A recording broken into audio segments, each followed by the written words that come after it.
राधे राधे भक्तों, एक बार फिर से आप सभी का स्वागत है। भक्तों, आज के इस वीडियो में हम जानेंगे कि आपकी शादी कब होगी। शादी एक ऐसा टॉपिक है जिसके बारे में हम सबको दिलचस्पी होती है।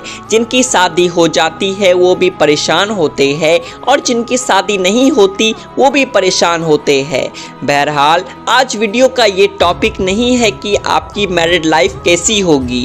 वीडियो का जो टॉपिक है वो ये है कि आप अपने ही डेट ऑफ बर्थ से कैसे जान सकते हैं कि आपकी शादी किस साल में होगी, किस ईयर में होगी। बहुत ही इजी कंसेप्ट है। न्यूमरोलॉजी में ये बहुत ही वाइडली यूज्ड कंसेप्ट है, तो मैंने सोचा कि आपको भी इसकी थोड़ी जानकारी दे दूं अपने इस वीडियो के माध्यम से। तो शादी किस साल होगी उसको कैलकुलेट करने के लिए हमें कुछ नंबरों की ज़रूरत होती है। वो नंबर आपकी डेट ऑफ बर्थ से ही निकल कर आएंगे, लेकिन एक कंसेप्ट है जो आपको पहले सीख लेना चाहिए ताकि ये पूरा वीडियो आपको आसानी से समझ में आ जाए। उससे भी पहले मैं आपसे रिक्वेस्ट करूंगा कि एक पेन ले लीजिए और एक पेपर ले लीजिए, क्योंकि जैसे ही आप शादी का ईयर निकालने वाला कंसेप्ट सीखोगे, सबसे पहले आप अपने मम्मी पापा की ईयर जाकर चेक करोगे कि मैंने जो जानकारी बताया है वो सही है या नहीं। मेरे मम्मी पापा की जो शादी हुई थी क्या उस डेट पर या उस नंबर पर हुई थी या नहीं। तो आप जब कंसेप्ट सीखोगे तो चेक जरूर करोगे, और एक अच्छा दिमाग, एक जिज्ञासु दिमाग, एक क्यूरियस माइंडेड व्यक्ति ऐसा ही करता है। फिर आप मम्मी पापा की चेक करने के बाद अपने भाई बहन, रिश्तेदार, दोस्त यारों के चेक करोगे। उसके बाद फिर आप अपने लिए चेक करोगे। तो बहुत अच्छी बात है, पेन और पेपर लेकर बैठ जाइए ताकि बाद में आपको ये वीडियो दोबारा ना देखना पड़ जाए। एनीवेज, सबसे पहला कंसेप्ट जो आपको सीखना है वो है पर्सनल ईयर को कैसे कैलकुलेट करते हैं। एक ही कंसेप्ट है, ये सीख जाओगे आप तो पूरा सेशन बहुत ही इजी हो जाएगा आपके लिए समझने के लिए। पर्सनल ईयर कैसे कैलकुलेट करते हैं।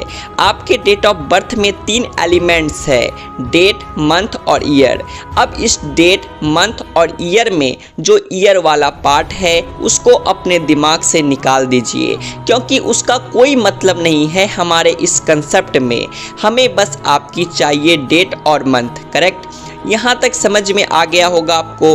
अब आप जिस भी साल में शादी करने की सोच रहे हैं, देख रहे हैं, लेट्स सपोज आप अभी ये वीडियो 2024 में देख रहे हैं और आप सोच रहे हैं कि 2024 के एंड तक मेरी शादी होगी या नहीं, या फिर आप ये मेरा वीडियो किसी और साल में देख रहे हैं, 2025 में देख रहे हैं, 27 में देख रहे हैं, या किसी भी साल में देख रहे हैं। तो उस करंट ईयर को जोड़ना है आपको अपनी डेट और मंथ में। एक एग्जांपल दूंगा आपको, बहुत आसानी से समझ में आ जाएगा। लेट्स सपोज एक मिस्टर शर्मा है। मिस्टर शर्मा की डेट ऑफ बर्थ है 9 सितंबर 1990। सबसे पहले आप बर्थ के ईयर को यानी कि 1990 को अपने दिमाग से उठा के बाहर फेंक दीजिए। अब मिस्टर शर्मा के पास क्या बचा? 9 सितंबर। अब 2024, क्योंकि अभी 2024 चल रहा है, तो मैं 2024 को उनके बर्थ ईयर की जगह अभी जो करंट ईयर चल रहा है यानी कि 2024 को उनके डेट ऑफ बर्थ के पास लिख दूंगा। यानी कि जो अब लिखा हुआ है मिस्टर शर्मा के सामने वो है 9 सितंबर 2024।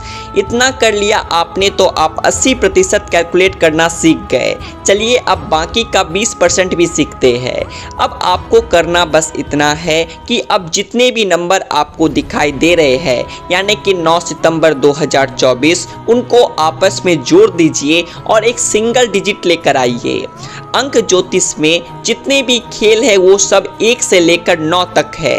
अब इसी डेट को जिसका हमने एग्जाम्पल लिया है, लेकिन आपकी डेट कुछ और हो सकती है, तो अपने डेट ऑफ बर्थ के हिसाब से इस कैलकुलेशन को आप कैलकुलेट करिए।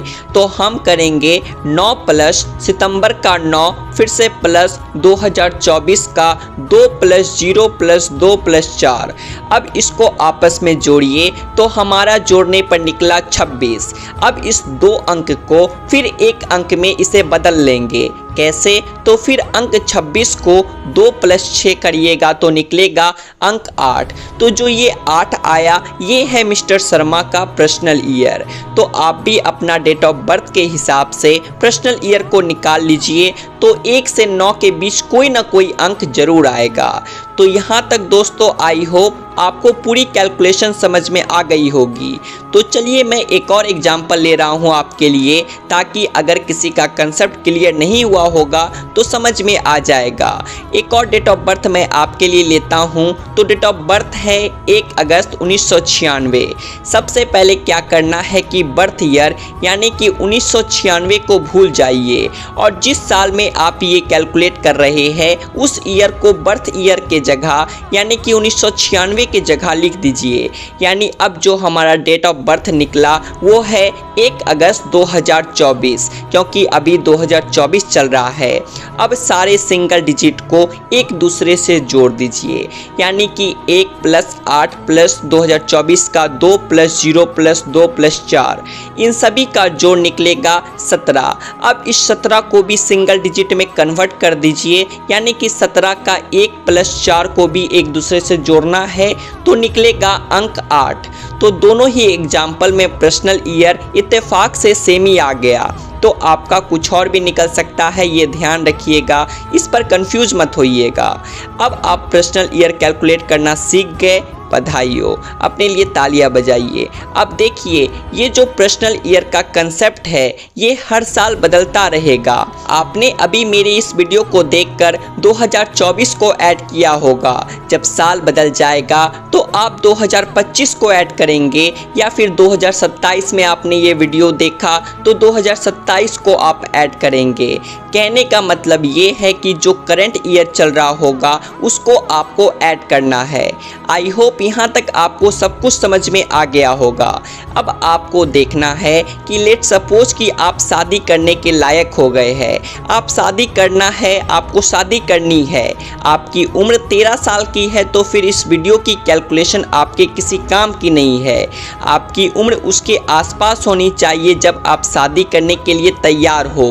जब आप ये पूरी कैलकुलेशन सीख गए हो पर्सनल ईयर निकालने की, अब आपको जो करना है वो ये है कि आपको चेक करना है कि क्या आपका पर्सनल ईयर नंबर 2 आया है, 3 आया है या फिर 6 आया है।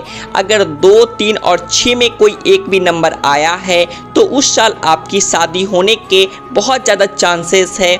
उस साल आप विवाह के बंधन में बंध जाएंगे, इसके बहुत अच्छे चांसेस है। आपका कुछ नंबर अलग भी आ गया होगा, मैं उसको आगे एक्सप्लेन करता हूँ।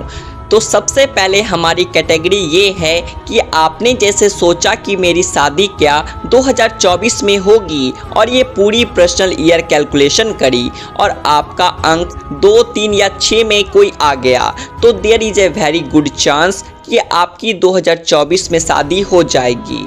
ठीक है, अब आगे बढ़ते हैं। अगर आपका पर्सनल ईयर नंबर 7, 8 या 9 आया है तो इसका मतलब है कि आपकी शादी होने के 80% चांस है।